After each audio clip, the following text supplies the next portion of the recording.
About 6 months ago, I installed this Hayward Pool offline chlorinator to replace my salt cell chlorinator that died. There's no direct plumbing involved, you just attach the inlet and outlet lines to your existing plumbing.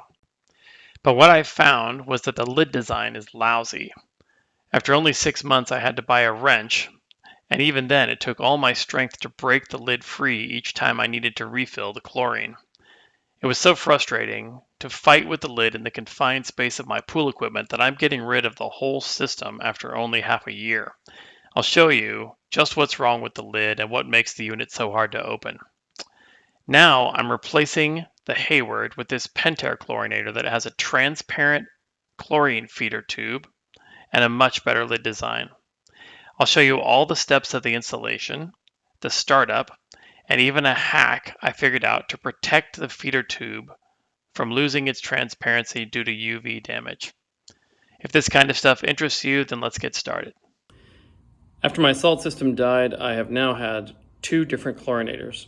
On the left you see the Hayward chlorinator, and that's the CL220, which is the offline feeder that doesn't require direct connection to the plumbing.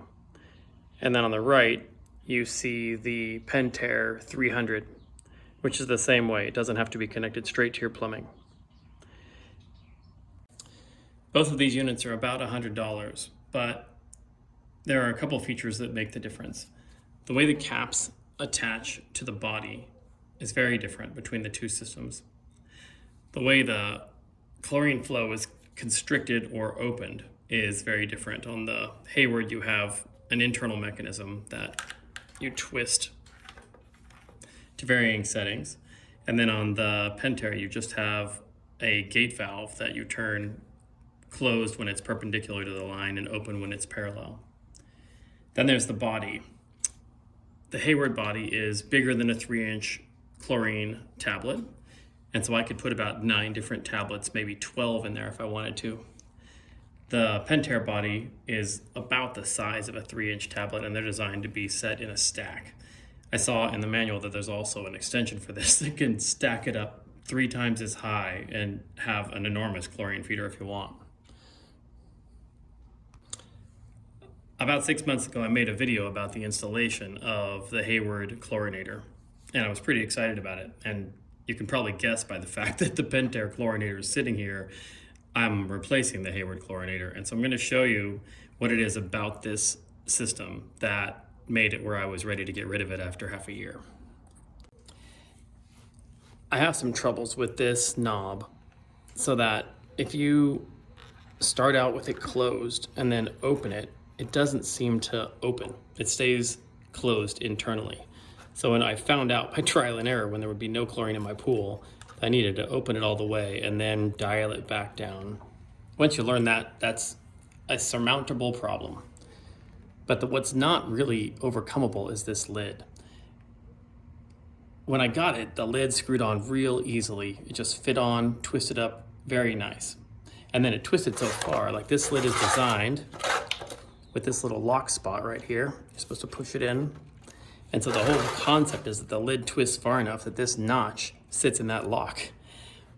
You can guess, I just took this off my pool, it's still got chlorine tablets in it, that this notch is not able to go around to the lock spot anymore. And so I'm going to show you why. Opening the lid got so difficult after about 3 or 4 fillings of the chlorine tablets that I had to go and purchase this wrench, which is designed for the very purpose of opening this chlorinator. So after about 6 months, I have lubricated this lid with everything from silicone to KY jelly to axle grease. I've done anything I can think of to try and keep this lid able to be opened. I even had it bolted down to this brick.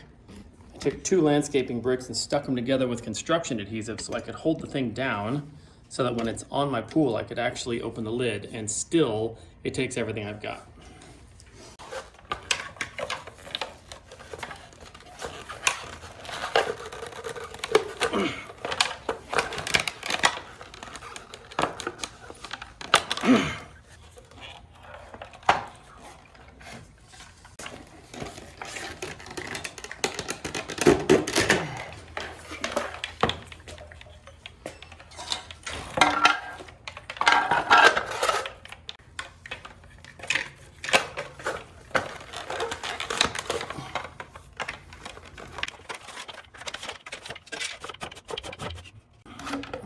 it was still full of chlorinated water, so I had to go dump it because the smell was really strong. So here's the design of this lid. It has a internal lid, which you can actually remove with this nut in the middle. And if you do that, you have a cap with an O-ring tucked down inside there. And so this cap fits very snugly down on side like that. The black ring on the outside is just designed to twist. It turns with regard to the middle section and the O-ring. So you push this down, this white crusty cap seats down around here with an O-ring, and then you start to thread the big cap on the outside, and it forces it down flush with the body and holds it in place.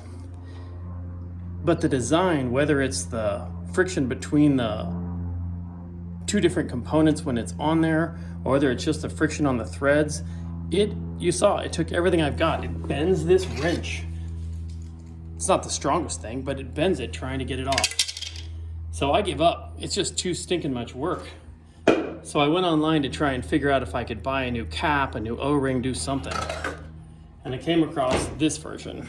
And what got my attention with the Pentair filter is the clear tube, because one of the challenges with the Hayward system is I have to use my chlorine strips to try and figure out how much chlorine's in the pool. So I'll go out and check, and then when the pool has no chlorine, I realize there's nothing left in here. There's no way to tell other than taking off that stupid lid again, and it's so much work.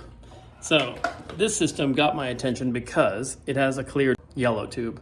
And so I should be able to stack the chlorine tablets and be able to know when they're mostly gone, so I don't have to open it just to see what its status is, only to refill it. And then I really like this simple gate valve on the chlorine flow rate, because the system on you can't really tell how it works, but on the Hayward, let's see. So see, there's the valve, and that little box down there is where it's at. I don't know exactly what the mechanism is inside of it, but it's not very straightforward compared to this gate valve. And that's why I think it had a lot of times when I would think it was going to produce chlorine and then the water flow just didn't go through it. So with this Pentair, the lid fits on like a jar. So it's got an O-ring inside the cap. It just threads on there. I think I'll be able to clean these threads and get access to them completely better than I do to these things. I had to actually take that plastic nut off the top, take these two things apart to get to the O-ring, to clean the threads, to try and make it. And it's still as tough as you saw. I serviced that thing. So this guy should thread onto those threads quite nicely. The O-ring is easily exposed inside the cap. And you don't need some fancy, weird wrench to try and get the thing off. Anything you can lay between these two things will give you the leverage if it's giving you a little bit of trouble. So now I'm going to go put this on, and I'll show you what it looks like after it's installed. All right, I put back the same brick that I had on the other chlorinator. I drilled a couple masonry holes in it. Then I went and got a ridiculously long drill extension.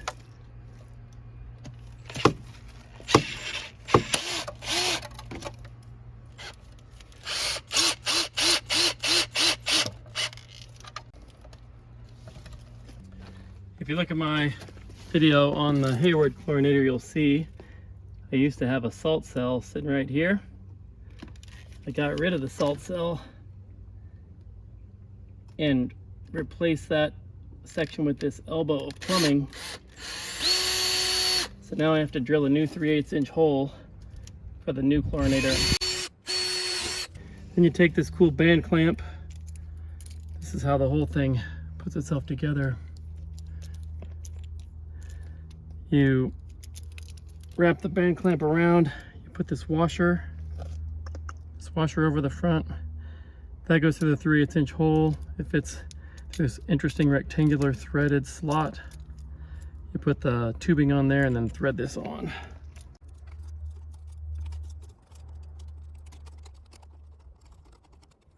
Turn my drill tension way down so I don't overdo it. This doesn't have to hold anything together, just keeping that thing in place.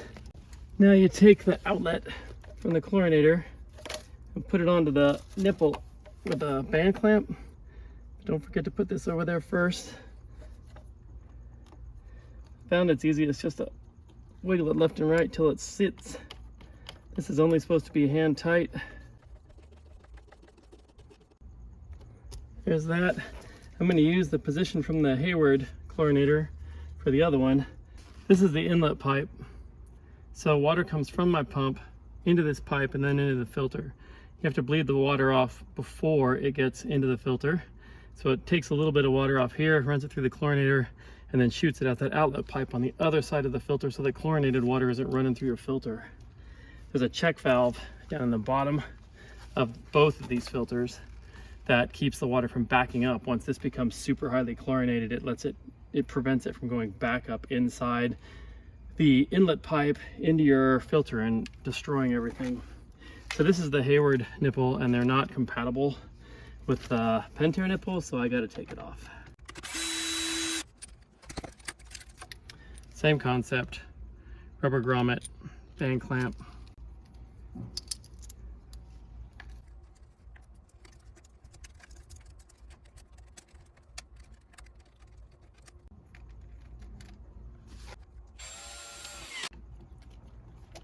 Now you just take the inlet pipe and attach it right here.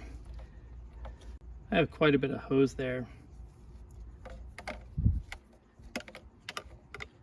I'm gonna get rid of some of that. It's gotta be a square cut. Looks pretty good. Well, my phone overheated in the 112-degree sun, so you missed that last bit, but all I did was take that cut-off piece of tubing and attach it to the previous nipple and screwed it in hand tight, so it's all set. So I've got the inlet tubing and the outlet tubing. There's no chlorine. Hopefully this new system is super easy to open, and I'm gonna load it up.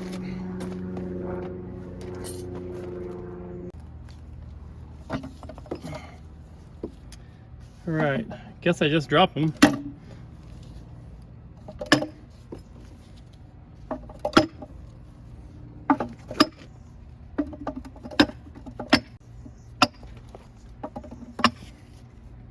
Okay, it took 10 tablets.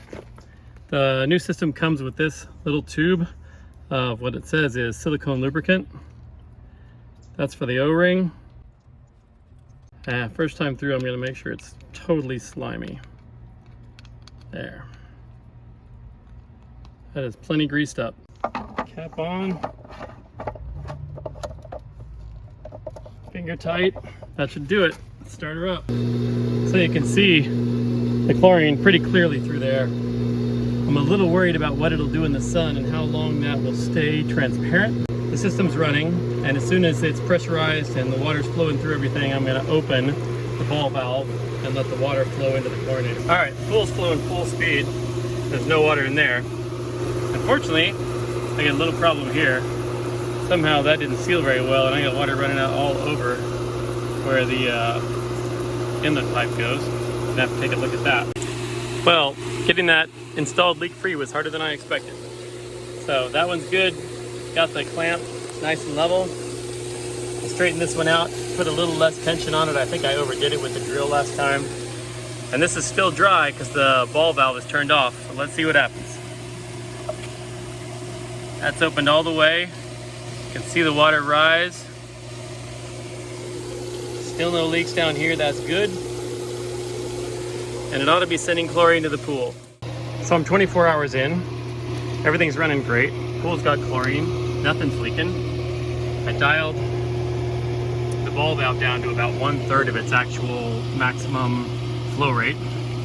Everything looks good in there, but I'm a little worried about this clear section browning and getting broken down in the UV of the sun, because it's really strong here. So I took a piece of mailing tube, looks like that. It used to be red.